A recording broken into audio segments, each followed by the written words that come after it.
දැන් ඔබ වෘත්තිකයෝනේ. ඔබ සියලු දෙනාම වෘත්තිකයෝ. මුලින් එන්න ඕනේ. මට කියන්න අංග සම්පූර්ණ වෘත්තිකයෙක් වෙන්න නම් මොනවද තියෙන්නේ? කාරණා තුනක් අපි දෙන්න ඕනේ. අංග සම්පූර්ණ වෘත්තිකයෙක් වෙන්න නම් කාරණා තුනක් අපි දෙන්න ඕනේ. මොකද මේ කාරණා තුන? ඔව් දැනුම බොහොම හොඳයි. දැනුම තියෙනවා. අය ඒකට මම මොකද කියන්නේ? ආයෙත් මාත් ස්කිල් කියලා කිව්වා ඉංග්‍රීසියෙන්. මොනවද? කුසලතාවය. ඊළඟට අපේ බෞද්ධයන්ගේ නැත්තේ ඒක තමයි. ඒක තමයි මේ කෙලවිලා තියෙන්නේ. ආකාරය. දැනුම තියෙන්නට ඕන, කුසලතාවය තියෙන්නට ඕන, ආකල්ප තියෙන්න.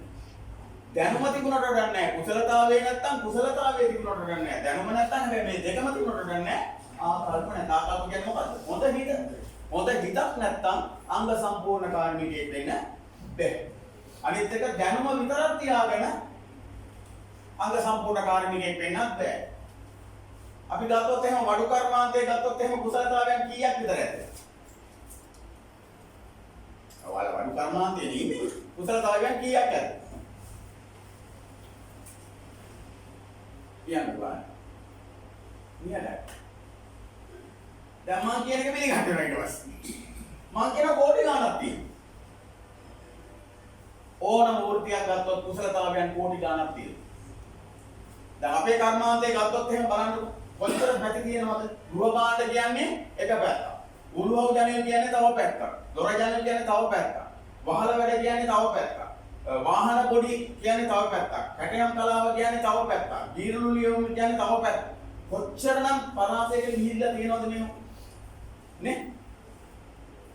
එතකොට කියන්නේ බෑ. ඊට පස්සේ මේ වගේදී කුසලතාවයක දැන් දැනුම අපි ගොඩාක් දුරට අපේ අය දැන් තැපෑලෙන් බයිසිකල් පදින්න පුරුදු වෙන්න උත්සාහ කරන්නේ. ඔතනනේ කෙලවිලා තියෙන්නේ. ඈ තැපෑලෙන් බයිසිකල් පදින්න පුරුදු වෙනවා. ලස්සන දැන් තැපෑලෙන් ඉංග්‍රීසි කතා පුහුණුව. එවනවා. ලීප්‍රට් එවනවා. කටපාඩම් කරනවා. සුනිල්වි නිමලුයි පොලේදී. ඕක කටපාඩම් කරගෙන ඉංග්‍රීසි කතා කරන්න පුළුවන් වෙයිද?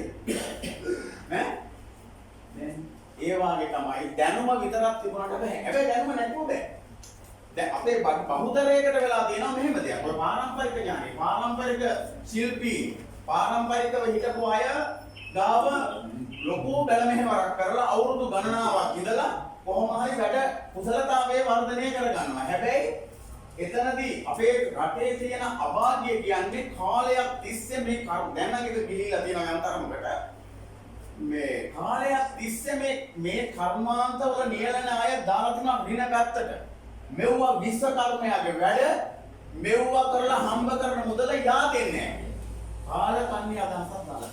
හැබැයි විශ්වකර්මයා කරපු වැරද්ද මොකද්ද? විශ්වකර්මයා තාක්ෂණය දුන්නට ඌට කලමනාකරණය කියන්නේ.